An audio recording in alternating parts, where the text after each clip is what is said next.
Thank you very much. The greatest honor of my life has been for 4 years being the Commander-in-Chief of the United States. The fact is that I don't think if I had come from any other state that would have happened. But in Delaware, everybody knows everybody. And it's important. It's important because, you know, we had that expression for the longest time. We do things the Delaware way. The Delaware way. Members of the House and Senate know, Democrat or Republican. They've learned to work together for the benefit of Delaware. Now remember, Tommy, we've been coming here for decades. First time I was here, I was reminded of that quote from R.G. Ingersoll, who said, "When the will defies fear, when duty throws the gauntlet down to fate, when they shun compromise with death, that's heroism." I remember thinking that day, the first time. Thinking about my uncles in World War II, thinking about people I knew, thinking about all the people who had laid down their lives. And ladies and gentlemen, it's good to be with so many friends on this solemn occasion. Tommy, Kyle, Lisa, Sarah, Nolan, and you're all outstanding leaders and proud Delawareans. And Chaplain, thank you for your invocation. And I want to acknowledge the keynote speaker today, a pathbreaker and a patriot, Chief Warrant Officer Ernestine Epps. Ernestine, thank you. Thank you for being willing to do this. I'm looking forward to hearing you. Folks, every year we come together to remember the brave women and men who gave their all for this nation, or as Lincoln called it, the last full measure of devotion. That's what it was, the last full measure of devotion. They laid down their lives so we could live our lives in peace, and maybe the most important word, with possibilities. And I know I speak for everyone here, and when I say we remember them every single day, not just this day, but every day, the people assembled under this tent.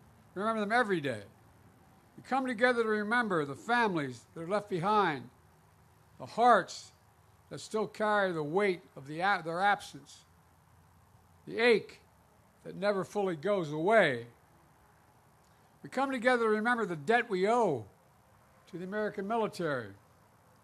The military is the solid spine, the spine of our nation. Our troops, our veterans, our military families, and our Gold Star families in particular. Only around 1% of all Americans defend 99% of us. 1%. Just 1% of Americans risk the ultimate sacrifice. We owe them so much more than we can ever repay them. We have many obligations as a nation, but only one truly sacred obligation. Sacred obligation. That's to equip those we send into harm's way and care for them when their families when they come home and when they don't come home. It's a sacred obligation. I know for many of you, Memorial Day, like for us, is deeply personal. For the Bidens, this day is the 10th anniversary of the loss of my son, Bo, who spent a year in Iraq. And to be honest, it's a hard day. His son and I, Hunter, who's here in the crowd, I don't know where you're sitting, Hunter, but all the way in the back there.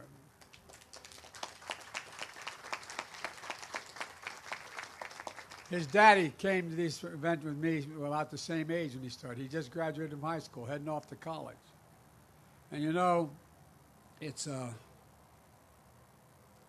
being with all of you, but quite frankly, makes things a little bit easier. It really does. So thank you for allowing me to grieve with you. Some of you know, some of you knew my son, Bo. He served in the Delaware National Guard, including a year in Iraq. Remember, I got a phone call. I was in Washington. His dad, what are you doing Friday? I said, what do you need, honey? He said, I want you to pin my bars on. I said, pin your bars on? You have 2 kids, Dad, somebody's got to do this, Dad. Proudest day of his life was putting that uniform on. That's not a joke. That's not hyperbole. That's real. And it's one of the proudest things I ever did, pinning his bars on him. And it means so much to our family. At the headquarters of the Delaware National Guard has been renamed after Bo. His legacy lives on. His children, his grandchildren, his great-grandchildren, like those you lost, will be remembered. They'll remember who he was. And just like the legacy of all our fallen heroes lives on, they live on in us. And they live on in the strength and freedom of our nation. That sounds like hyperbole, but it's real. It's literal. So everyone who came here today to grieve with grief in your heart, please know you're not alone. You'll never be alone. And your loved one will never be forgotten. Period. My friends, Memorial Day is about something profound. Our politics have become so divided and so bitter. All the years I've been doing this, I never thought we'd get to this point. But we are. Our troops don't wear a uniform that says, I'm a Democrat or I'm a Republican. It says, I'm an American. I'm an American. That's who I am. I'm serious about this. I'm not joking. And folks, our politics has become, as I said, so divided.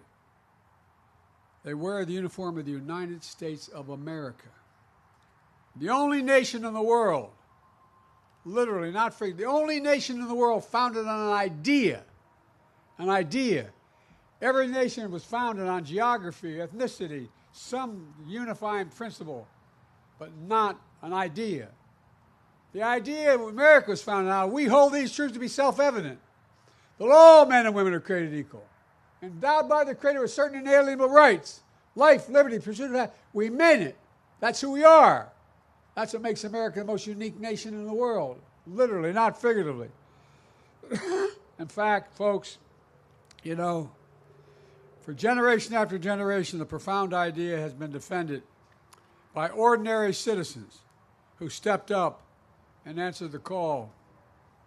Because of them, American democracy has endured for nearly 250 years. Every generation has to fight to maintain that democracy. Every time, every generation. Because of them, our government is still of the people, by the people, and for the people. They are we, and we are still free. And now, we must make sure that sacrifice has never been in vain. Let me close with this. The women and men we honor today who are no longer with us, but you can still hear their echoes. Literally, can't you, if you lost anybody? You can hear their echoes, the echoes of their voices. They're asking, what will we do? We who are alive, we who remain. They're not asking us to risk our lives. They're asking us to stay true to what America stands for. They're not asking us to do their jobs. They're asking us to do our job, to protect our nation in our time, now, to defend democracy, to be part of something bigger than ourselves. So today, let's renew our pledge to honor our heroes. I mean this sincerely. Renew our pledge to honor our heroes. Think of what they did. Think what they'd be doing if they were standing here today with us. Not only with our words, with our deeds. To care for their families. To support our veterans. With more, not less. I get really angry when I hear about veterans are seeking too much. They're not enough. That's why I wrote the legislation relating to Gold Star families and the rest. It's an obligation we have. It's a matter of honor. Honor. ladies and gentlemen, to make sure our democracy always lives up to their bravery, to their bravery. And I want to thank you very much, and I want to recognize the guy who's brand new to all this. He's only a little over 100 years old. But I tell you what, man, every time I come, I love seeing him because he always pats me on the face and gives me a kiss.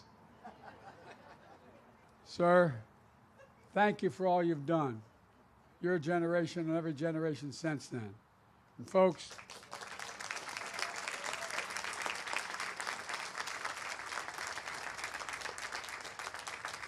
and I want to say this from the bottom of my heart, thank you, particularly to the Gold Star families.